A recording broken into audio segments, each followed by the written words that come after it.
Quem lhes fala aqui é o padre Fernando Rifan. Talvez você já tenha ouvido falar de mim. Eu sou um dos muitos padres e fiéis católicos do Brasil e do mundo inteiro que procuram conservar a tradição da igreja de sempre. Não saímos de caverna nenhuma, nós somos altamente atualizados. Eu sou católico, apostólico romano. E é exatamente para ser católico autêntico que eu conservo a mesma doutrina. Eu acho que o vernáculo foi um avanço, de fato, do Vaticano II, um ganho muito bom. Por isso que lá nós fazemos as leituras em português. Todas as leituras em português. Os cânticos, realmente, da missa, a maior parte são em português. A mesma orientação. Não é porque nós negamos a autoridade do Papa, não é que nós questionamos a ortodoxia da missa nova, não é porque nós não aceitamos o Vaticano II, nada disso. A mesma moral. Que foi Dom Licínio, do qual eu sou o sucessor, mas ele já estava muito doente, demorou só 6 meses. Porque ele estava com câncer. Você era o segundo bispo, então? Eu sou já o segundo, porque eu já fui nomeado sabendo que o outro já estava doente e até apressou. Dom Licínio até dizia, bendita doença minha que apressou logo a resolver esses casos. A mesma missa que a igreja conservou e ensinou. São ritos católicos, são 2 formas do mesmo rito romano. O rito romano é um só, mas são 2 formas. A forma extraordinária, que é essa que nós conservamos, e a forma ordinária, que é a forma que está em vigor na igreja. E isso no meio dos 20 e tantos ritos que existem, rito maronita, rito melquita, rito bracarense. Nós respeitamos a igreja toda porque nós fazemos parte da comunhão. Então, essa convivência é muito boa com Dom Roberto, com os outros padres, com o povo. Aliás, o cardeal Castrillon falou no Celan uma coisa muito interessante, que em Campos o Papa fez a experiência da convivência dos 2 ritos. E foi essa experiência que propiciou a ele fazer a liberação da missa para o mundo todo. Ele falou, porque em Campos deu certo. Dois ritos diferentes, convivendo no mesmo território, e os fiéis se dando perfeitamente bem, os 2 bispos dando perfeitamente bem, mostra que ele podia liberar para o mundo. E é por isso que combatemos os erros que infelizmente se instalaram nos meios católicos, nas igrejas, patrocinados pelas próprias autoridades. Aqui na reunião da CNBB, eu estou lá, do meu lado direito está Dom Roberto, Dom Alano, Dom Rafael de Cifuentes, são os bispos do Leste 1, do qual eu faço parte, então eu também pertenço. Aqui eu com Dom Roberto, nosso caro bispo diocesano, lá em Florianópolis do Congresso, eu estou lá com ele, e foi meu professor, Dom Roberto, muito querido. Aqui quando eu celebrei o bispo de Florianópolis, Dom Arcebispo, né, como é o nome? Dom Arcebispo de Florianópolis, que me convidou, eu estou pregando lá em Florianópolis para o Congresso Eucarístico. Sim. Aqui na Alemanha, dando catecismo pelo Encontro Mundial da Juventude. Aqui de novo em Florianópolis, quando nós estivemos lá, e a convite do bispo, e eu estava participando, aí eu estou na missa com os bispos. Deixa eu ver aqui, eu também estou na outra missa também, não é só na minha, para mostrar. Aqui eu estou celebrando a minha igreja principal. E é para sermos fiéis à igreja, para sermos católicos legítimos e não apenas de nome, que nós combatemos essa profanação das igrejas. Vamos lá? Vou tratar esta tua dos problemas sociais. Na cidade e na roça tem ninguém pra complicar. Tem ganância em roubalheiro, violência em interesseiro, mas preguiça de cantar. Quando rezar para o Brasil viver em paz, talvez de pessoa acolher bem nos traz. Essa protestantização da liturgia com a missa nova. E agora nós vos suplicamos, ó Pai, que este sacrifício da nossa reconciliação estenda a paz e a salvação ao mundo inteiro. Confirmai na fé e na caridade a vossa Igreja, enquanto caminha neste mundo, com vosso servo, o Papa Bento, com o nosso bispo Orani, com os bispos do mundo inteiro, o clero e todo o povo que conquistastes. Lembrai-vos, ó Pai, da vossa Igreja. Atendei as preces de vossa família, que está aqui na vossa presença. Reuni em vós, Pai de misericórdia, todos os vossos filhos e filhas dispersos pelo mundo inteiro. Bem e toda a graça. Por Cristo, com Cristo e em Cristo, a vós, Deus Pai Todo-Poderoso, na unidade do Espírito Santo, toda honra e toda glória, agora e para sempre.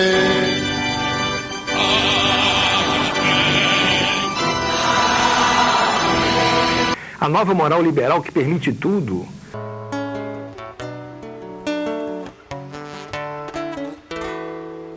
De todos os temores me livrou o Senhor Deus. De todos os temores me livrou o Senhor Deus. De todos os temores me livrou o Senhor Deus.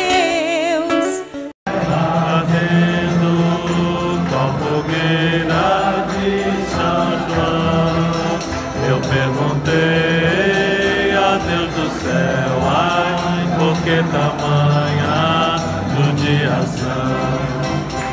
O Espírito Santo está vivo ou não está na igreja? Suscitando votações.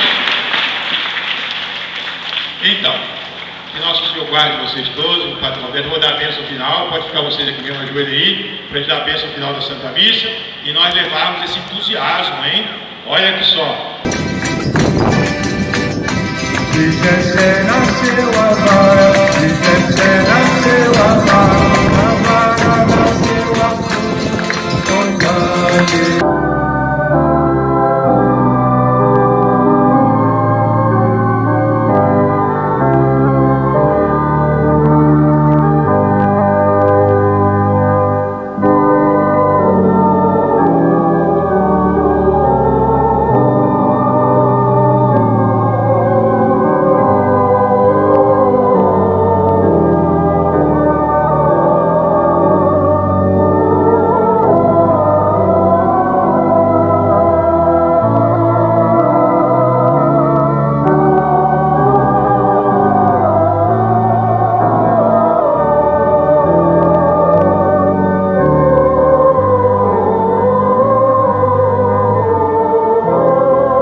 Saudemos a palavra de Deus.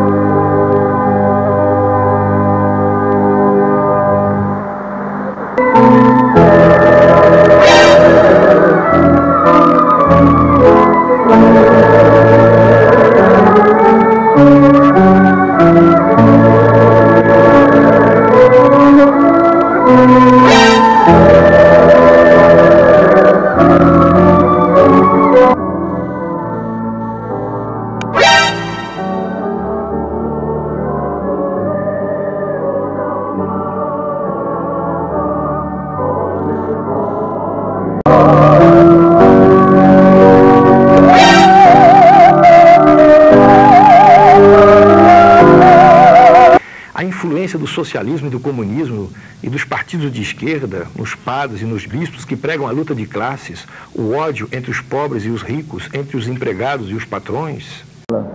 E os Atos dos Apóstolos, também nas primeiras comunidades cristãs, que tinham tudo em comum e que dividiam seus bens com alegria, também os Atos dos Apóstolos se referem a Maria como uma referência, um ponto de encontro dos apóstolos e das primeiras comunidades cristãs.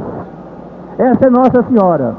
Agora, Nossa Senhora se materializa no Brasil, se expressa no Brasil com uma dimensão mais humana ainda. Uma Nossa Senhora negra. Uma Nossa Senhora dos pobres, dos escravos, dos índios, dos pequenos, dos excluídos. Uma Nossa Senhora encontrada, como foi tão bonita aqui hoje na celebração, por pescadores, por homens e mulheres simples, humildes. Uma Nossa Senhora que se manifesta solidária com as vítimas, com os pobres, e solidária com a caminhada de libertação, com a caminhada de emancipação do povo brasileiro. Havia lugar para eles na cidade dos homens. O nosso Deus nasce pequenino, humilde e excluído.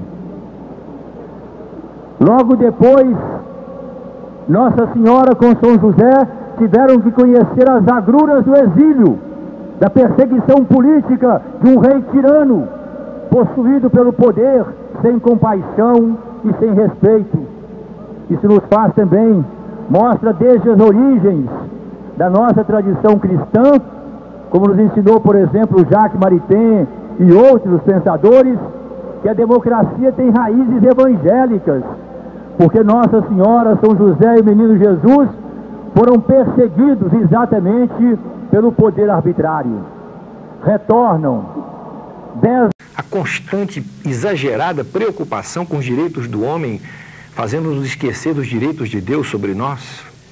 O ecumenismo que arrefece a fé e faz a igreja perder a sua identidade e a coloca em pé de igualdade com as falsas religiões.